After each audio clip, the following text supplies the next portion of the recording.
فرزند زہرا یہ حالات برے ہیں۔ کاشانۂ بصیرت ایک ایسا مکمل یوٹیوب چینل جس پر محروم بصارت کے لیے بالخصوص اور تمام افراد کے لیے بالعموم سینکڑوں کی تعداد میں اسلامی کتب دستیاب ہیں۔ لہذا گزارش ہے کہ آپ اپنی ذمہ داری نبھاتے ہوئے کاشانۂ بصیرت کو سبسکرائب کرنے کے ساتھ ساتھ بیل آئیکن کو پریس کیجیے تاکہ آپ علم کے حصول کے ساتھ ساتھ مذہب اہل بیت کی اشاعت میں بھی اہم کردار ادا کرتے رہیں۔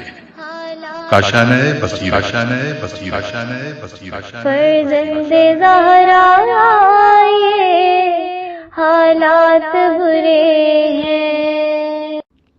کاشانۂ بصیرت کے یوٹیوب چینل کے لیے آپ کی خدمت میں جو میں تفسیر کی پڑھ رہی ہوں وہ تفسیر الکوثر جلد سوم ہے اور اس کا پارٹ نمبر 7 میں اب ریکارڈ کر رہی ہوں۔ وَكَذَلِكَ نُرِي إِبْرَاهِيمَ مَلَكُوتَ السَّمَاوَاتِ وَالْأَرْضِ وَلِيَكُونَ مِنَ الْمُوقِنِينَ۔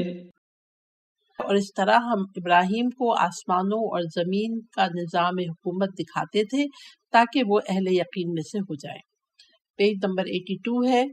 تشریح کلمات۔ ملکوت میم لام کاف ملک سے ہے جیسے رہبہ سے رہبوت، جبر سے جبروت، اس میں تا زائدہ ہے، یہ لفظ اللہ تعالیٰ کی سلطنت کے لیے مخصوص ہے۔ تفسیر آیات۔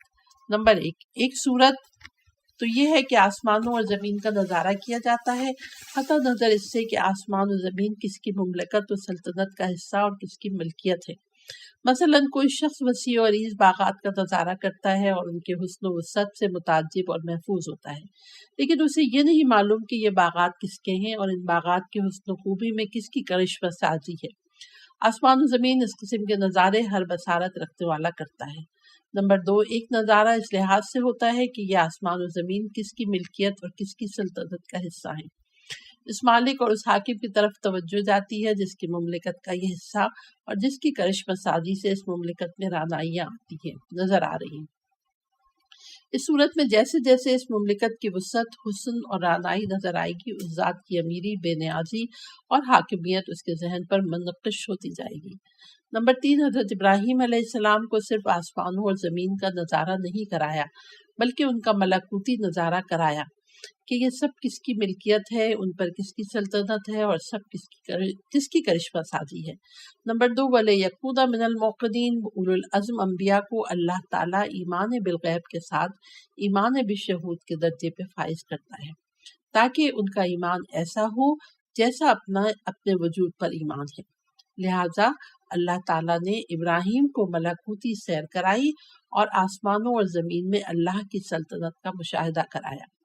تو یہ مشاہدہ سماعی و بصری نہیں ہے کہ جس میں کسی غلطی کا 1% بھی احتمال آ سکتا ہو، بلکہ شہود کے اس مقام پر پہنچانا مقصود تھا کہ اپنے پورے وجود کے ساتھ اللہ کی سلطنت کو ذہن میں راسخ کیا جائے تاکہ یقین کے ساتھ اس مقام پر فائز ہو جائے کہ آتش نمرود میں جاتے ہوئے جبرائیل امین جیسے مقتدر فرشتے کی مدد کو ناقابل اعتنا سمجھے۔ چنانچہ حضرت محمد مصطفیٰ صلی اللہ علیہ وسلم کو بھی افق اعلیٰ کی سیر کرائی اور اللہ کی بڑی سے بڑی نشانیاں دکھائیں۔ یہ نشانیاں کسی حواس کے ذریعے نہیں بلکہ اپنے پورے وجود کے ساتھ دیکھ لیں کہ عقل و مشاہدہ دونوں سے بھی بالاتر مرتبہ ایقان پر فائز ہو جائیں۔ ما کذب الفؤاد ما رأى، جو کچھ نظروں نے دیکھا اسے دل نے نہیں جھٹلایا۔ پیج نمبر 83 شروع ہوتا ہے کہ مزید تفصیل کے لیے سورہ بقرہ آیت نمبر 260 ملاحظہ فرمائیں۔ فَلَمَّا جَنَّ عَلَيْهِ اللَّيْلُ رَأَىٰ كَوْكَبًا قَالَ هَٰذَا رَبِّي فَلَمَّا أَفَلَ قَالَ لَا أُحِبُّ الْآفِلِينَ فَلَمَّا رَأَى الْقَمَرَ بَازِغًا قَالَ هَٰذَا رَبِّي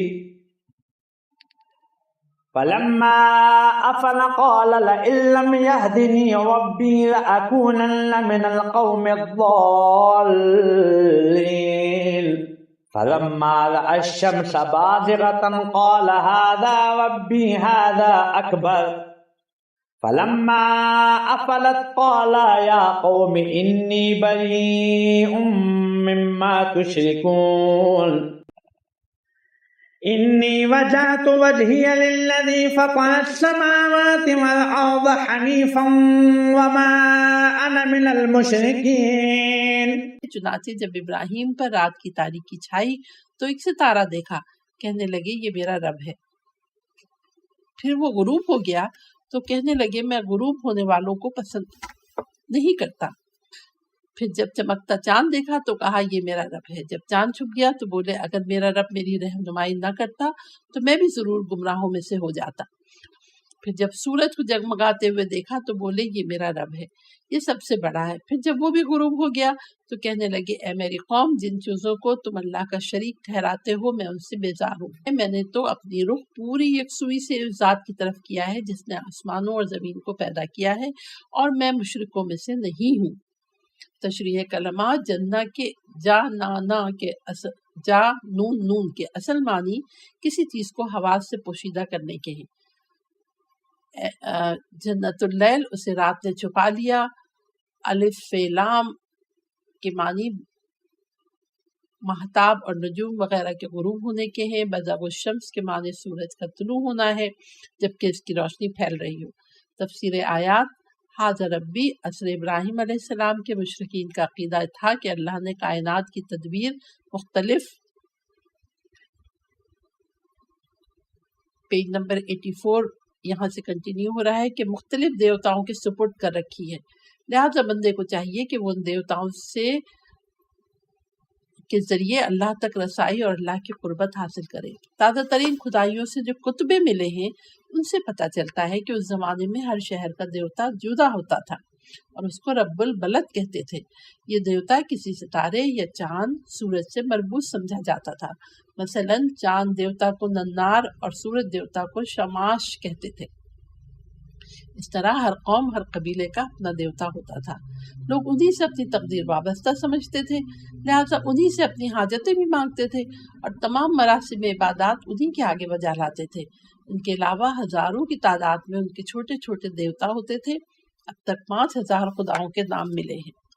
کلدانیوں کے آثار قدیمہ سے پتہ چلتا ہے کہ وہ سب سے بڑے رب کو ایل یا ال کہتے تھے اور یہ ان کا رب الارباب ہوتا تھا جس کی کوئی تصویر یا مجسمہ نہیں بناتے تھے۔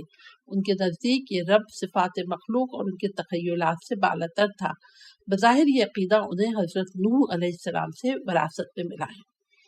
قوم ابراہیم کی ستارہ پرستی کا تصور کچھ اس طرح تھا کہ سورج بادشاہوں کی تدبیر و امور کرنے والا، ان میں شجاعت اور پیش قدمی کی روح پھونکنے والا ہے، شاہوں کے لشکر کو فتح، ان کے دشمنوں کو شکست دینے والا رب ہے۔ ستارہ زحل کو بینی کا نام دیتے تھے، اس کی خاصیت بھی تقریباً یہی تھی۔ ستارہ مشتری کو مرداخ کہتے تھے اور اسے بڑا رب سمجھتے تھے جو عدل و انصاف کا رب ہے۔ ستارہ مریخ کو انکال کہتے تھے، یہ شکار اور جنگوں کا رب ہے۔ ستارہ زہرہ کو اشتار کہتے تھے اور یہ سعادت و خوشحالی کا رب ہے۔ آثار قدیمہ سے معلوم ہوتا ہے کہ زہرہ سے منسوب بت ایک برہنہ عورت کی شکل میں ہے اور عطارد کو نبو کہتے تھے اور یہ علم و حکمت کا رب ہے۔ علم نجوم کے بارے میں حضرت علی علیہ السلام کا یہ فرمان جامع و قاطع ہے، اے لوگوں نجوم کے سیکھنے سے پرہیز کرو مگر اتنا کہ جس سے خشکی اور ترمیم راستے معلوم کر سکو، اس لیے کہ نجوم کا سیکھنا کہانت اور غیب گوئی کی طرف لے جاتا ہے اور منجم حکم میں مثل کاہن کے ہے اور کاہن مثل ساحر کے ہے اور ساحر مثل کافر کے ہے اور کافر کا ٹھکانہ جہنم ہے۔ ایسے ماحول میں حضرت ابراہیم علیہ السلام ایک بے مثال عقلی و فکری صلاحیت کے ساتھ توحید کی دعوت شروع کرتے ہیں۔ ارشاد فرمایا، پیج نمبر 85 شروع ہوتا ہے، وَلَقَدْ آتَيْنَا إِبْرَاهِيمَ رُشْدَهُ مِنْ قَبْلُ وَكُنَّا بِهِ عَالِمِينَ، اور بتحقیق ہم نے ابراہیم کو پہلے ہی سے عقل کامل عطا کی اور ہم اس کے حال سے باخبر تھے۔ اسی رشد و فہم کی وجہ سے حضرت ابراہیم کے لیے ایسے بت پرستانہ ماحول میں توحید کا پرچم بلند کرنا ممکن ہوا۔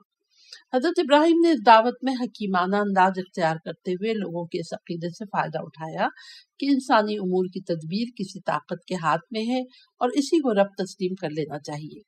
اس رب کی تلاش اور تشخیص میں فوراً اپنا موقف بیان نہیں فرماتے، بلکہ چند قدم ان سادہ لوح بت پرستوں کے ساتھ چلتے ہیں اور انہی کی ایک بلند رتبہ رب ایک ستارے زہرہ مشتری کی طرف اشارہ کر کے فرماتے ہیں، ھذا ربی۔ اس وقتی موقف اور فرضی نظریے سے بت پرستوں کی مذہبی حمیت نظریاتی تعصب کو چھیڑے بغیر ان کی توجہ اپنی طرف مبذول کراتے ہیں۔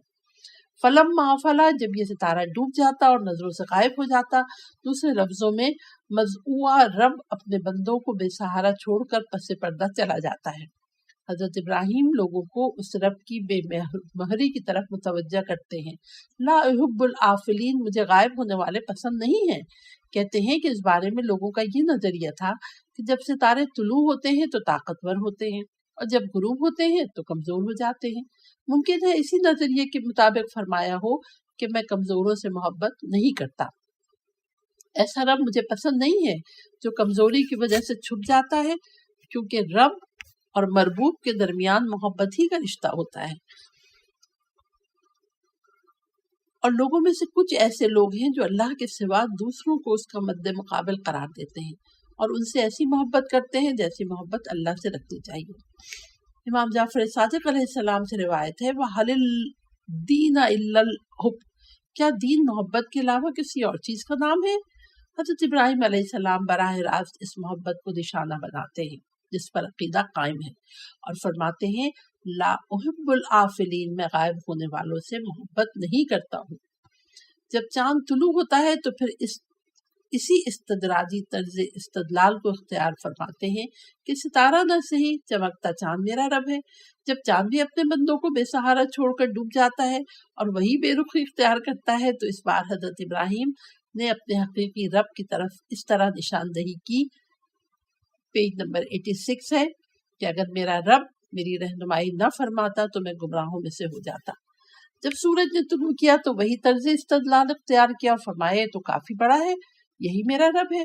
جب سورج نے بھی بے اتنائی برتی اور ڈوب جانے اور غائب ہو جانے کے امر میں ستارہ، چاند اور سورج سب کو یکساں پایا تو دیکھا ان میں سے کوئی ایک بھی رب بننے کے قابل نہیں ہے۔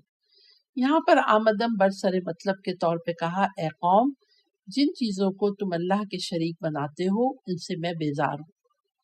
اب حضرت ابراہیم نے ان ارباب کو اس مقام پر پہنچایا کہ ان سے اعلان برات کیا جائے۔ سوال یہ اٹھایا جاتا ہے کہ کیا اس خاص واقعے سے پہلے ان چیزوں کے طلوع و غروب دیکھنے کا اتفاق نہ ہوا تھا؟ جواب یہ ہے کہ ان چیزوں کے طلوع و غروب کا مشاہدہ تو روز کرتے تھے، مگر ان باتوں سے استدلال کسی مناسب موقع پر کیا ہے۔ دوسرا سوال یہ اٹھاتے ہیں کہ حضرت ابراہیم نے ان چیزوں کے رب ہونے کا اقرار خواہ وقتی ہی کیوں نہ ہو کیسے کر لیا؟ جواب، اسے اقرار نہیں کہتے، بلکہ یہ بات ستارہ پرستی کی روح کے رد کے لیے ایک تمہید ہے۔ یہ ایسا ہے جیسا کہ حضور کے لیے حکم ہوا ہے کہ کہہ دیجئے اگر رحمان کی کوئی اولاد ہوتی تو میں سب سے پہلے اس کی عبادت کرنے والا ہوتا۔ آخر میں بتایا کہ ساری امیدیں صرف خالق ارض و سما سے وابستہ کرنی چاہیے، نہ ستاروں اور نہ بتوں کے ساتھ۔ تفسیر عیاشی میں امام جعفر صادق علیہ السلام سے مروی ہے، راوی کہتا ہے میں نے امام سے پوچھا کہ حضرت ابراہیم نے ھذا ربی کیسے کہہ دیا؟ فرمایا اس سے مراد کوئی امر واقعہ بیان کرنا مقصود نہیں تھا، بلکہ ان کا مقصد کچھ اور تھا۔ اہم نکات: نمبر 1، رب وہ ہوتا جو ہمیشہ حاضر و ناظر ہو۔ نمبر 2، دین ابراہیمی دلیل و استدلال کا دین ہے، اندھی تقلید کا دین نہیں ہے۔ نمبر 3، تعقل و تدبر ہی سے حق طلبی ہوتی ہے، تعصب و تنگ نظری سے نہیں۔ پیج نمبر 87 شروع ہوتا ہے کہ نمبر 4، دعوت انبیاء میں مخالف کی دل آزاری نہیں ہوتی، بلکہ اس کو قریب لانے کی کوشش ہوتی ہے۔ ھذا ربی ھذا اکبر۔ وحاجه قومه قال أتحاجوني في الله وقد هدان ولا أخاف ما تشركون به إلا أن يشاء ربي شيئا وسع ربي كل شيء علما أفلا تتفكرون۔ وَكَيْفَ أَخَافُ مَا أَشْرَكْتُمْ وَلَا تَخَافُونَ أَنَّكُمْ أَشْرَكْتُمْ بِاللَّهِ مَا لَمْ يُنَزِّلْ بِهِ عَلَيْكُمْ سُلْطَانًا فَأَيُّ الْفَرِيقَيْنِ أَحَقُّ بِالْأَمْنِ إِن كُنتُمْ تَعْلَمُونَ الَّذِينَ آمَنُوا وَلَمْ يَلْبِسُوا أَيْمَانَهُم بِظُلْمٍ أُولَئِكَ لَهُمُ الْأَمْنُ وَهُم مُهْتَدُونَ۔ اور ابراہیم کی قوم نے ان سے بحث کی تو انہوں نے کہا کیا تم مجھ سے اس اللہ کے بارے میں بحث کرتے ہو جس نے مجھے سیدھا راستہ دکھایا ہے؟ جن چیزوں کو تم اس کا شریک ٹھہراتے ہو ان سے مجھے کوئی خوف نہیں مگر یہ کہ میرا پروردگار کوئی امر چاہے، میرے پروردگار کے علم نے ہر چیز کا احاطہ کیا ہوا ہے۔ کیا تم سوچتے نہیں ہو کہ اور میں تمہارے بنائے ہوئے شریکوں سے کیوں کر ڈروں جبکہ تم ان چیزوں کو اللہ کا شریک بناتے ہوئے نہیں ڈرتے جن کی دلیل اس نے تم پر نازل نہیں کی۔ اگر تم کچھ علم رکھتے ہو تو بتاؤ کہ کون سا فریق امن و اطمینان کا زیادہ مستحق ہے، کہ جو ایمان لائے ہیں اور انہوں نے اپنے ایمان کو ظلم سے ملوث نہیں کیا، یہی لوگ امن میں ہیں اور یہی ہدایت یافتہ ہیں۔ تفسیر آیات میں لکھا ہے کہ سیاق و سباق آیت سے موضوع بحث کا اندیا ملتا ہے کہ حضرت ابراہیم کی قوم ان کو دو باتوں میں قابل گرفت قرار دیتی تھی۔ نمبر 1، ابراہیم نے ہمارے آباء و اجداد کے خداؤں سے انحراف کر کے گمراہی اختیار کی ہے۔ اس کے جواب میں حضرت ابراہیم نے فرمایا کیا تم اللہ کے بارے میں مجھ سے بحث کرتے ہو جس نے مجھے ہدایت سے نوازا ہے؟ یعنی گمراہی میں تم ہو، مجھے تو اپنے اللہ کی طرف سے صحیح راستے کی ہدایت ملی ہے۔ یہ ایک نہایت فکر انگیز جواب ہے کہ میرا اللہ مجھے ہدایت دیتا ہے، میری رہنمائی کرتا ہے۔ پیج نمبر 88 ہے کہ جبکہ تم جن چیزوں کو اپنا رب اور خدا بناتے ہو وہ تو اس قابل ہی نہیں ہے کہ تمہیں ہدایت دے سکے، لہٰذا گمراہ تم ہو نہ کہ میں۔ نمبر 2، ابراہیم نے ان خداؤں کو مسترد کر کے ان کے قہر و غضب کا خطرہ مول لیا ہے۔ حضرت ابراہیم اس کے جواب میں فرماتے ہیں مجھے ان خود ساختہ خداؤں سے کوئی خطرہ نہیں ہے۔ ابراہیم نے کہا جب تمہیں انہیں پکارتے ہو تو کیا یہ تمہاری آواز سنتے ہیں یا تمہیں فائدہ یا ضرر دیتے ہیں؟ تمہارے ان بے شعور بتوں سے خوف لاحق ہونے کی وجہ نہیں، خوف کا سوال میرے رب کی نافرمانی سے ہو سکتا ہے جس کے علم نے ہر چیز کا احاطہ کیا ہوا ہے۔ وہ میری آواز سنتا ہے، وہ مجھے فائدہ دے سکتا ہے، اس کی نافرمانی سے مجھے ضرر پہنچتا ہے، اس سے اس کائنات میں کوئی شے پوشیدہ نہیں ہے، اس کی نافرمانی سے خوف نہیں کرنا چاہیے۔ میں تمہارے شریکوں سے کیوں کر خوف کروں؟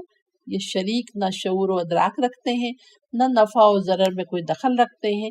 خوف تو تمہیں ہونا چاہیے کہ تم نے بغیر کسی حجت و دلیل کے چند ایک جامد اور خود ساختہ چیزوں کو اللہ کا شریک بنایا۔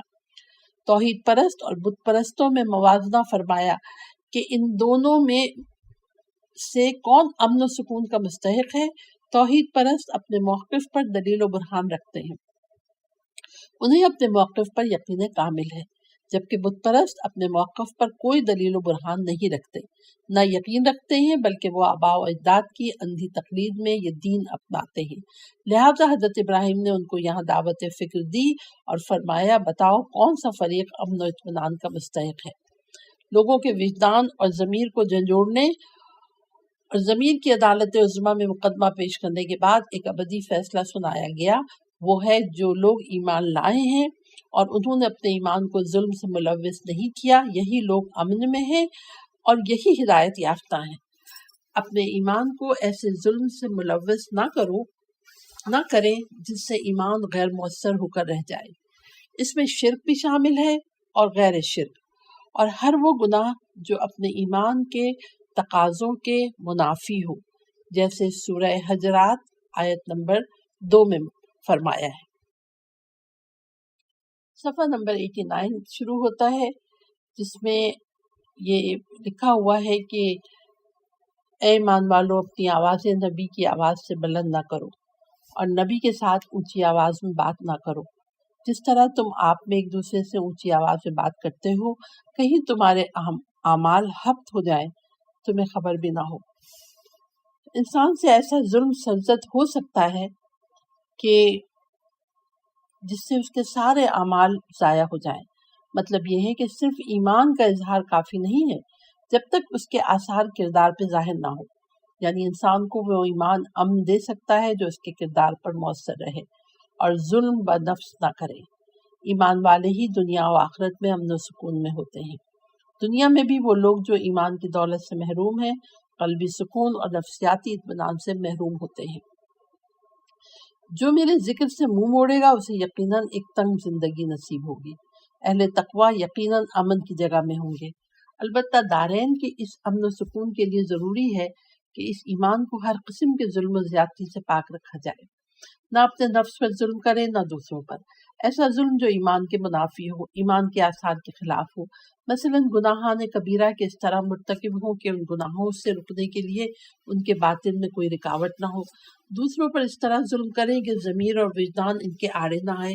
ایسے حالات میں ان پر یہ فرمان صادق آئے گا کہ پس اس دن ظالموں کو ان کی معذرت کوئی فائدہ نہ دے گی اور نہ ان سے معافی مانگنے کے لیے کہا جائے گا۔ اہم نکات: نمبر 1، ہدایت و رہنمائی اس ذات کی طرف سے آ سکتی ہے جس کا علم ہر چیز پر محیط ہو۔ نمبر 2، غیر اللہ سے لو لگانے والے دنیا و آخرت دونوں میں خوف و اضطراب سے دوچار ہوں گے۔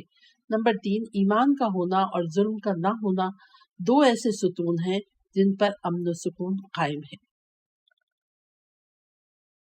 وَتِلْكَ حُجَّتُنَا آتَيْنَاهَا إِبْرَاهِيمَ عَلَى قَوْمِهِ نَرْفَعُ دَرَجَاتٍ مَّن نَّشَاءُ إِنَّ رَبَّكَ حَكِيمٌ عَلِيمٌ۔ اور یہ ہماری وہ دلیل ہے جو ہم نے ابراہیم کو اس کی قوم کے مقابلے میں عنایت فرمائی، جس کے ہم چاہتے ہیں درجات بلند کر دیتے ہیں۔ بے شک آپ کا رب بڑی حکمت والا، خوب علم والا ہے۔ تفسیر آیات میں لکھا ہے کہ حضرت ابراہیم علیہ السلام نے توحید پر جو دلائل اپنے قوم کے مقابلے میں پیش کی وہ سب اللہ کی طرف سے عطیہ ہیں۔ ان دلائل کے لیے علم و حکمت، ایمان و کرامت درکار ہوتی ہے۔ جسے یہ چیزیں حاصل ہیں وہ علم و کمال کے ایک بلند درجے پہ فائز ہوتا ہے۔ یہاں حضرت ابراہیم کو دلائل عطا کر فرمایا۔ نمبر 2، ہم جس کے چاہتے ہیں بلند درجات عطا کرتے ہیں۔ اس سے معلوم ہوا کہ کسی کو دلائل عطا کرنا بلند درجات عطا کرنے کے مترادف ہے اور یہ مشیت الہی پر موقوف ہے۔ واضح رہے اللہ کی مشیت اس کی حکمت اس کے علم کے مطابق ہوتی ہے۔ بلا حکمت و بلا استحقاق کسی کے درجات بلند نہیں فرماتا ہے۔ اہم نکات: نمبر 1، توحید پر استدلال اور منکرین کے مقابلے میں دندان شکست دلیل پیش کرنا سنت انبیاء ہے۔ نمبر 2، اثبات توحید کے لیے ضروری علوم کا ہونا اللہ کا عطیہ اور بلندی درجات کا سبب ہوتا ہے۔ كُلًّا هَدَيْنَا وَنُوحًا هَدَيْنَا مِن قَبْلُ وَمِن ذُرِّيَّتِهِ دَاوُودَ وَسُلَيْمَانَ وَأَيُّوبَ وَيُوسُفَ وَمُوسَىٰ وَهَارُونَ وَكَذَٰلِكَ نَجْزِي الْمُحْسِنِينَ وَزَكَرِيَّا وَيَحْيَىٰ وَعِيسَىٰ وَإِلْيَاسَ كُلٌّ مِّنَ الصَّالِحِينَ وَإِسْمَاعِيلَ وَالْيَسَعَ وَيُونُسَ وَلُوطًا كُلًّا فَضَّلْنَا عَلَى الْعَالَمِينَ۔ اور ہم نے ابراہیم کو اسحاق اور یعقوب عنایت کیے، سب کی رہنمائی بھی کی، اور اس سے قبل ہم نے نوح کی رہنمائی کی تھی، اور ان کی اولاد میں سے داؤد، سلیمان، ایوب، یوسف، موسیٰ اور ہارون کی بھی، اور نیک لوگوں کو ہم اسی طرح جزا دیتے ہیں۔ اور زکریا، یحییٰ، عیسیٰ اور الیاس یہ سب صالحین میں سے تھے، اور اسماعیل، یسع، یونس اور لوط کی رہنمائی کی، اور سب کو عالمین پر ہم نے فضیلت عطا کی۔ تفسیر آیات: اسحاق حضرت ابراہیم کے صاحبزادے جو ان کے بڑھاپے میں پیدا ہوئے۔ بقول بعد جب اسحاق پیدا ہوئے تو حضرت ابراہیم کی عمر 112 سال تھی اور ان کی والدہ حضرت سارہ کی عمر 99 سال تھی۔ یعقوب حضرت ابراہیم کے پوتے، حضرت اسحاق کے صاحبزادے، اور آپ کو اسرائیل بھی کہتے ہیں، اور بنی اسرائیل آپ کی طرف سے منسوب ہے۔ نوحن آپ پہلے صاحب شریعت نبی ہیں۔ توریت کے مطابق حضرت ابراہیم سے 11 پشتوں کا فاصلہ ہے۔ آپ کا وطن عراق کی سرزمین تھا۔ تخمیناً آپ کا زمانہ 1998 سے 2948 قبل مسیح تک سمجھا گیا ہے۔ قابل توجہ بات ہے کہ اس آیت کے مفسر حضرات نہایت اطمینان سے لکھتے ہیں کہ یہاں حضرت نوح کا ذکر اس لیے کیا گیا ہے کہ حضرت ابراہیم کی نسبی شرافت و طہارت کا بیان ہو جائے، اللہ کی ان نعمتوں کا بیان جو ان کے افضل ترین آباء و اجداد کی وجہ سے انہیں حاصل ہے، اولاد کی نعمتوں کے بیان کی تمہید کے طور پر ہو رہا ہے۔ حضرت ابراہیم کو پاکیزہ آباء و اجداد سے پیدا کیا گیا جیسے نوح، ادریس اور شیس علیہ السلام، لہٰذا با کرامت آباء و اجداد کے فرزند اور باشرافت اولاد کے باپ ہیں۔ تعجب کی بات یہ ہے کہ 11ویں پشت کے جد اعلیٰ کی طہارت قابل فخر ہے، لیکن معاذ اللہ ایک کافر باپ کی سلب سے پیدا ہونا طہارت کے منافی نہیں ہے۔ امامیہ کا موقف ہمیشہ یہ رہا ہے کہ تمام انبیاء کریم الآباء و شریف الابناء ہیں۔ داؤد آپ کے والد کا نام یسی بتاتے ہیں، یہ سین واو لکھا ہوا ہے۔ یسی بنی اسرائیل کے ایک متوسط خاندان سے ابھرے، جالوت پر فتح حاصل کرنے کے بعد اپنی قوم میں ممتاز مقام حاصل کیا، بعد میں تخت بادشاہی پہ متمکن ہوئے۔ پیج نمبر 92 ہے کہ تقریباً 962 قبل مسیح میں وفات پائی۔ سلیمان انبیاء میں سب سے عظیم الشان بادشاہ، جن کے دور میں بنی اسرائیل تانبے کی صنعت میں داخل ہوئے، جبکہ حضرت داؤد کے دور میں لوہے اور زرہ سازی کے دور میں داخل ہو چکے تھے۔ چنانچہ خلیج عقبہ کے شمال میں تل الحلیزہ کی کھدائی میں وہ بھٹیاں نکلی ہیں جو لوہے اور تانبے کی ڈھلائی کے لیے بنائی گئی تھی، جس کا ذکر قرآن مجید میں آیا ہے کہ ہم نے اس کے لیے تانبے کا چشمہ بہا دیا۔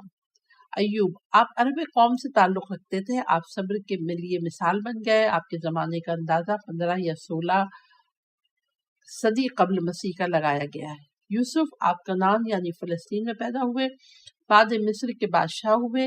آپ کے زمانے کا 1700 تا 1910 قبل مسیح کا اندازہ لگایا گیا ہے۔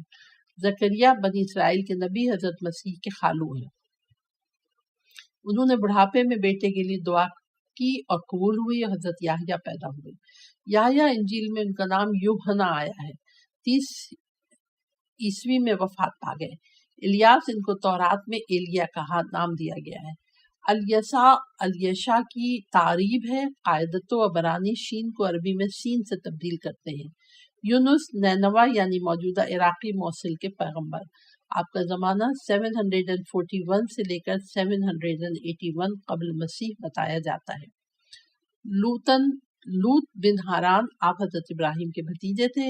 بحر لوط یا بحر مردار کے کنارے آپ کی امت آباد تھی جو عذاب الہی سے ہلاک ہو گئی۔ کہتے ہیں یہ 2061 قبل مسیح کا واقعہ ہے۔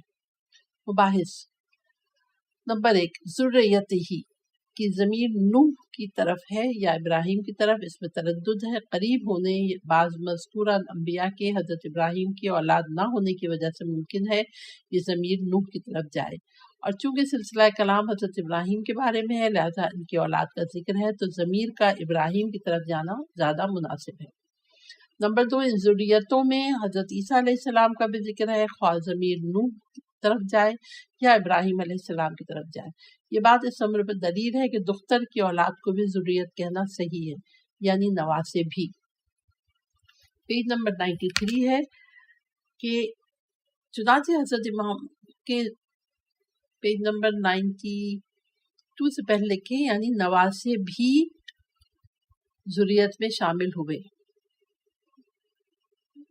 پیج نمبر 93 ہے، چنانچہ حضرت امام محمد باقر علیہ السلام نے حجاج بن یوسف کے سامنے اس آیت اور آیہ مباہلہ سے حسنین علیہ السلام کے ذریت رسول ہونے پر استدلال کیا، اور اس طرح امام موسیٰ کاظم علیہ السلام نے بھی ہارون رشید کے سامنے اس آیت سے استدلال کیا کہ ہم ذریت رسول ہیں۔ سنن ترمذی کتاب المناقب میں آیا ہے کہ رسول اللہ صلی اللہ علیہ وسلم نے حسنین علیہ السلام کے بارے میں فرمایا، یہ دونوں میرے بیٹے اور میری بیٹی کے بیٹے ہیں، خدایا میں ان دونوں سے محبت کرتا ہوں، پس تم بھی ان سے محبت کرو، اور جو ان دونوں سے محبت کرے اس سے میں محبت کرتا ہوں۔ المنار میں آیا ہے کہ بخاری نے حضرت ابو بکر سے حدیث روایت کی ہے کہ رسول اللہ نے حضرت حسن کی طرف اشارہ کر کے فرمایا، یہ میرا بیٹا سید و سردار ہے۔ ابو نعیم کی روایت کتاب معرفت الصحابہ میں مذکور ہے کہ تمام اولاد آدم کی رشتہ داری باپ کی طرف سے ہے سوائے اولاد فاطمہ کے کہ میں ان کا باپ ہوں۔ علامہ طباطبائی رضوان اللہ علیہ المیزان میں اس آیت کی بحث روایت میں فرماتے ہیں یہاں لفظی بحث نہیں ہے کہ لفظ ذریت دختر کی اولاد کو بھی شامل ہے یا نہیں، بلکہ یہ تو ایک قانونی مسئلہ ہے جس میں مختلف اقوام مختلف موقف رکھتی ہیں۔ مثلا زمانے جاہلیت میں منہ بولے کو قرابت دار سمجھتے تھے اور بیٹی کی اولاد کو صرف خونی رشتہ دار سمجھتے تھے، قانونی نہیں سمجھتے تھے۔ اسلام نے منہ بولے بیٹے کو قانونی حیثیت نہیں دی اور فرمایا نہ ہی تمہارے منہ بولے بیٹوں کو تمہاری حقیقی بیٹے بنایا، اور عورت کو قرابت داروں میں داخل کیا اور اسے قانونی حیثیت دی اور بیٹیوں کی اولاد کو بھی ان کی اولاد قرار دیا۔ پیج نمبر 94 ہے، اور فرمایا اللہ تمہاری اولاد کے بارے میں تمہیں ہدایت فرماتا ہے کہ ایک لڑکے کا حصہ 2 لڑکیوں کے برابر ہے۔ جو مال ماں باپ اور قریبی رشتہ دار چھوڑ جائیں اس میں مردوں کا ایک حصہ ہے، اور ایسا ہی جو مال ماں باپ اور قریبی رشتہ دار چھوڑ دیں اس میں تھوڑا ہو یا بہت عورتوں کا بھی ایک حصہ ہے۔ اور محرمات نکاح کے سلسلے میں فرمایا تم پر حرام کر دی گئی ہیں تمہاری مائیں تمہاری بیٹیاں۔ اس آیت میں بناتکم میں نواسی کو بھی بیٹی کہا ہے اور بیٹیوں کی اولاد کو اولاد کہا گیا ہے۔ یہ قانون وراثت میں ایک ناقابل تردید حقیقت ہے۔ اہم نکات: نمبر 1 نوح پہلے صاحب شریعت نبی۔ نمبر 2 عنایت میں ہدایت کے اہم ارکان کا ذکر آیا ہے۔ وَمِنْ آبَائِهِمْ وَذُرِّيَّاتِهِمْ وَإِخْوَانِهِمْ وَاجْتَبَيْنَاهُمْ وَهَدَيْنَاهُمْ إِلَى صِرَاطٍ مُّسْتَقِيمٍ ذَلِكَ هُدَى اللَّهِ يَهْدِي بِهِ مَن يَشَاءُ مِنْ عِبَادِهِ وَلَوْ أَشْرَكُوا لَحَبِطَ عَنْهُم مَّا كَانُوا يَعْمَلُونَ۔ اور اسی طرح ان کے آبا اور ان کی اولاد اور ان کے بھائیوں کو بھی ہدایت دی اور ہم نے انہیں منتخب کر لیا اور ہم نے راہ راست کی طرف ان کی رہنمائی کی۔ یہ ہے اللہ کی ہدایت جس سے وہ اپنے بندوں میں سے جس سے چاہے نوازے، اور اگر وہ لوگ شرک کرتے تو ان کے کیے ہوئے تمام اعمال برباد ہو جاتے۔ پیج نمبر 95 ہے تفسیر آیات۔ اس سلسلہ ہدایت کا ذکر جاری ہے۔ یہ سلسلہ ان مذکورہ انبیاء علیہ السلام کے آباء و اجداد، ان کی اولاد، ان کے بھائیوں کے ذریعے جاری رہا ہے جن کو اس عظیم مقصد کے لیے برگزیدہ کیا اور ہدایت سے نوازا ہے۔ نمبر 1 آبا کے بارے میں فرمایا وَاتَّبَعْتُ مِلَّةَ آبَائِي إِبْرَاهِيمَ وَإِسْحَاقَ وَيَعْقُوبَ۔ نمبر 2 اولاد کے بارے میں فرمایا إِنَّ اللَّهَ اصْطَفَىٰ آدَمَ وَنُوحًا وَآلَ إِبْرَاهِيمَ وَآلَ عِمْرَانَ وَعَلَى الْعَالَمِينَ۔ نمبر 3 بھائی کے بارے میں فرمایا ہارون اخی اشد بہ ازری۔ یہاں قابل توجہ نقطہ یہ ہے کہ اللہ تعالیٰ نے ہدایت اور رہبری کی مسئولیت کو ایک خاص سلسلہ نسب میں رکھا ہے۔ یہ سلسلہ نسل ابراہیمی سے خارج نہیں رکھا۔ ان کے بارے میں فرمایا اور ان کی اولاد میں نبوت اور کتاب رکھ دی۔ اس سے معلوم ہوتا ہے کہ اس بار امامت کو اٹھانے کے لیے وراثتی اور تربیتی اثرات کو دخل حاصل ہے۔ اسی وجہ سے سلسلہ امامت و رہبری انہی کے آباء و اجداد اور ذریت اور بھائی بندی سے باہر نہیں ہے۔ اللہ ہی بہتر جانتا ہے کہ اپنی رسالت کہاں رکھے۔ دوسری آیت میں فرمایا یہ ہے اللہ کی ہدایت جس سے اپنے بندوں میں سے جس کو چاہے نوازے۔ ہدایت و رہنمائی اور امت و رہبری کے اس منصب پہ فائز رہنا توحید پرستی کے ساتھ مشروط ہے۔ اس لیے آیت کے آخر پر فرمایا کہ اگر یہ لوگ شرک کا ارتکاب کریں تو ان کے تمام اعمال ضائع ہو جائیں گے۔ اہم نکات: نمبر 1 انبیاء و رہبران دین آپس میں قریبی رشتہ دار ہوتے ہیں۔ منصب الہی کے لیے موحد ہونا ضروری ہے، موروثی نہیں۔ نمبر 3 منصب الہی توحید پرستوں میں